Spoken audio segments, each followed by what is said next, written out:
The sun burned through the glassy sky over the ever-bustling Àrèmú village like a raging fire on polythene bags. As usual, the town was a-buzzing. Children mostly ran helter-skelter, quite aimlessly around the village square, with no clear evidence of what was either chasing them or what they were chasing. Mothers, on the other hand, usually had their calabashes pinned to their heads, aiming straight for the streams as they passed beside hordes of men, husbands obviously, who did no more than wielding kpako, that bitter, angry stick with which they wash those rusted teeth of theirs. Their lips each clutched these tiny sticks like wooden microphones protruding lifeless on top of a microphone stand. But apart from this, the only other thing they did more effectively than wielding kpako was argue by the city gates and drink emu till they left the same spot drunk and stinking. This was the ongoing scene in Àrèmú village when a faint clank began filtering into the air across the village square. Most people didn't hear it at first, but sure enough, the faintness metamorphosed into what later became a full-force bang on a frustrated, rounded metal gong. And from behind this annoyingly loud bang emerged Adio, the bowed-headed town crier who claimed he served only the pleasure of the king. And why wouldn't he? Without it, he wouldn't feed his family of 16, who also happened to need more food than a country of thousands. So he always did the bidding of the king. He had to. And this time, he had come from the king with a message that went exactly this way. Kéré o, kékulé kó gbọ́ kó sọ fún toko. Kékulé kó gbọ́ o, kó sọ fún toko. Let the rats in the house hear this and tell the rats in the forest. For the next 7 days, the king has given an order that no child or youth, not even an elder, was to remain at the market square after the 9th drum of the night. And to ensure his command stood, he placed the matter in the hands of Oluwere, the old farmer goat whose discipline was firmer than carved stone, and from whose farm the entire village derived every portion of yam they ever served on their table. At the sound of the gong, the village was stirred. Adio obviously never brought any specifically good news. So this wasn't disturbing because it was bad news, but more because it was not clear. At least the bad news was clearly bad, but this was entirely ambiguous. And so the mothers began to whisper in corners, streets, backyards, just everywhere that could fit their lanky, curvy frame. Most men didn't pay any mind to it, though it wasn't exactly clear why not. For Àrèmú men were mostly night crawlers who had no job and always returned from wherever occupied them half drunk and ranting. Perhaps the king planned sacrifice to Olódùmarè, some women said. Others feared inspection and punishment. But one question sat heavily in every mouth. Why Oluwere? Everyone sort of knew the answer, because once Oluwere entered your matter, punishment finished before excuses began. As the sun climbed higher, doors began to close. Mothers pulled their children inside. Men surprisingly arrived home unusually early, and warnings were repeated word for word exactly as the king instructed. Everyone obeyed. Actually, everyone except Ijapa. Now, you must understand that a lesson ignored today returns as a trouble tomorrow, and Ijapa was about to land himself in yet another trouble that this time curled around him like an angry, venomous viper. Though the king had once rewarded Ijapa for honesty, cunningness still lived comfortably inside his old creaky shell. It was basically the stuff he was made of. And so it was that when the king's orders reached his ears, Ijapa smiled quietly and said, "The king speaks for the careless." he muttered. My path is different. I am Ijapa. I get what I want, however I want it.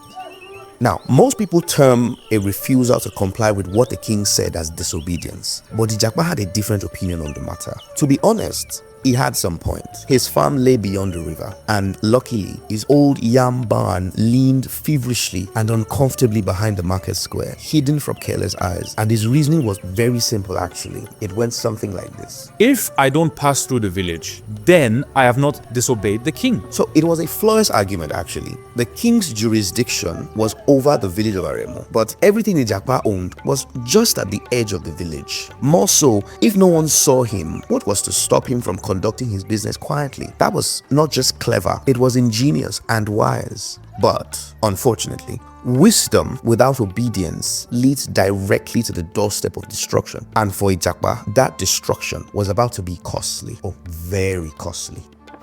Anyways, on the first of the 7 days, the sky darkened early. Clouds gathered like elders in a secret meeting, hovering above the sky like large hawks. And soon enough, rain began to fall hard and bitter, as though the heavens themselves were calling men indoors. Even Ijapa could not argue with the rain as it sobbed heavily upon Àrèmú village. It rained all that day, but when evening came and the clouds finally loosened their grip, the village exhaled.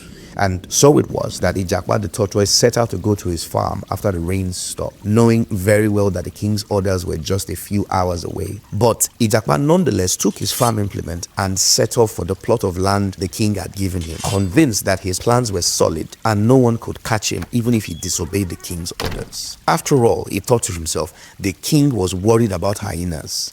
But I was the one that first informed him, so what's the big deal? By this time, he had passed unsuspectingly behind the village hall. A small candlelight wobbled feverishly under the weight of the angry, heavy breeze that followed that ominous rain.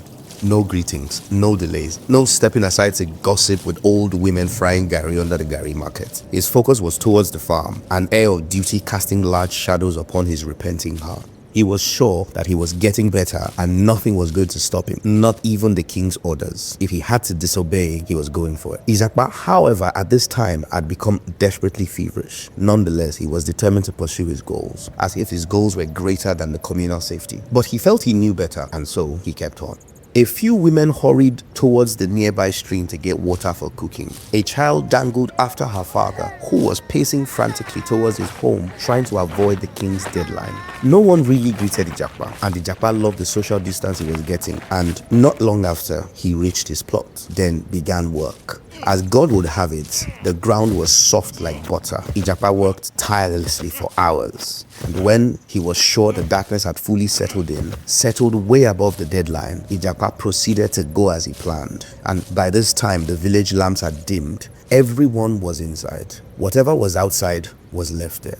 Ijapa, however, on this lonely night, obviously outside, turned towards the narrow bush path behind the market square. Cricket sounds, toads, night birds all yelled angrily in his ears as they passed from ditch to ditch and trees to trees, disturbing the peaceful night. He crossed the dark corner just after the farm towards the dense bush path created long ago after the War of the Crocodiles. And what a nasty war that was. The path was the surest to get to the market square unnoticed. He paced for a while, looking left, right, front, and back, even up and down, desperately hoping no one saw his glinting shell in the dark. He was a few yards away from the market square now. His old yam barn stood cold and painfully feverish behind the square, and as he opened the door latch to jump into his house of treasure, something touched him. It wasn't exactly painful at first, so it wasn't the pain that stunned him. It was also not as forceful as he had expected if he had truly disobeyed the king's orders. And by the time understanding arrived, the very cold, soft coils already held him hand and foot. Most people have different reactions to things that happened unsuspectingly to them. The problem was that Ijapa in this exact moment had no feeling. He couldn't tell what it was that held his arm and was crawling gently across the rest of his flesh and shell. So it took a few seconds for Ijapa to process the picture, but by then the creature had already curled around his whole body. So, there's a sense in which when we hear an instruction, we have an opinion that tries to match the intent of the one that gave the orders. So we try to speculate that we understand the purpose, and since we do, we can circumvent it. Well, the problem was that on this very night, Ijapa had not known what the king was thinking, nor had he properly speculated the extent the king had gone to prepare for an invasion that was impending after Ijapa broke the news of the hyenas to him. Now, what really happened was the king was not willing to let Ijapa's house get burned to the ground. And to solve this matter, he had ordered his friend Elejo, that great old snake from the next village, to secure the village after the 9th drum had rung. And since the market square was the entry point into Àrèmú village, the hyenas had no other entry into the village than to pass the market, which, unbeknownst to them, was ridden with venomous snakes. But unfortunately, the plan of the king to save his friend Ijapa ended up catching the very one it was supposed to save. In the meantime, Oluwere stood not far from the market square, liaising with the snake chief, trying to be sure his subject didn't enter into the village to hurt anyone. And while he was doing that, he heard something like a distant howl at the back of the market square. Being in charge of protecting his village, he asked the snake chief to lead him towards the sound. And as they moved closer to the scene, Oluwere began to have a very bad feeling about this. Because as it turned out, the sound was in fact not coming from the market square, but from behind it. And behind it, as you know, stood the lifeless mud hut that was fit for nothing else other than Ijapa. It wasn't a few minutes later that Oluwere confirmed his deepest fear. Ijapa had been caught in the very trap designed to save him. His disobedience had led evidently towards the thing designed to save him. And by this time, only Ijapa's head was visible. This huge snake had crawled all around Ijapa and was about to swallow him up. At the sight of this, Oluwere shouted. He turned towards the snake chief and begged frantically, Elijah, please. He shouted. One of your boys has caught Ijapa, please. This cannot happen. We beg you to defend the village, not to kill one of its own. Elijah replied. We have orders from the king to eat anything caught after the 9th drum had sounded. The king didn't say anything except the tortoise, because tortoise flesh is medicine for my snakes. Sorry about that, but we can't leave this alone. If we leave him, what will we eat? The whole town is emptied, and the hyenas have not yet arrived. If this is all we get to eat, then that satisfies us. Oluwere cried out and fell to his knees. Elijah, please. This must not happen. Elijah's voice was calm still. We follow orders. Anything caught after the 9th drum is food. Ha! If it is food you want, Oluwere pleaded. I will give you 100 tubers of yam. Please release him to us. Elijah's eyes narrowed. Okay, make it 200 tubers of yam and 3 goats. Oluwere recoiled. 3 goats? Those are my sons. My inheritance. I can't destroy my house to save one man. He steadied himself and added, Even the yams are heavy. If the kings hear that the subject was traded in the dark for precious yams, his anger will fall on all of us, including you. Elijah tightened his coil. Then speak to the king. Elijah spoke with pride. The king is rich. He will know how to handle it. A sigh of relief but dark unease clouded Oluwere's soul. Because to tell the king was 2 things at the same time. To tell the king meant he would at least have to suspend swallowing Ijapa. But the king is also a fierce man. Who is to tell if he would order a full swallowing of the disobedient Ijapa? The king hated disobedience more than every other vice. And now he would be forced to deal a heavy blow on the one caught in the error. So Oluwere told Elijah, Please, don't swallow Ijapa till daybreak, otherwise the king will punish you. Elijah became uneasy at the sight of confronting the fierce king, so he agreed to wait till dawn. Ijapa, however, remained bound. Dawn broke over Àrèmú village. Roosters crowed heavier and angrier this morning as the townsmen chatted under the old Iroko tree. The young boys swept the town and young girls carried their calabash as they ran playfully towards the narrow Àrèmú river. As they passed the village square, they heard the village gong again. Kereo, kereo, kekule ko gba ko sọ fún toko. The king has ordered every citizen of Àrèmú village to appear before the market square in 10 minutes. Kekule ko gba ko sọ fún toko.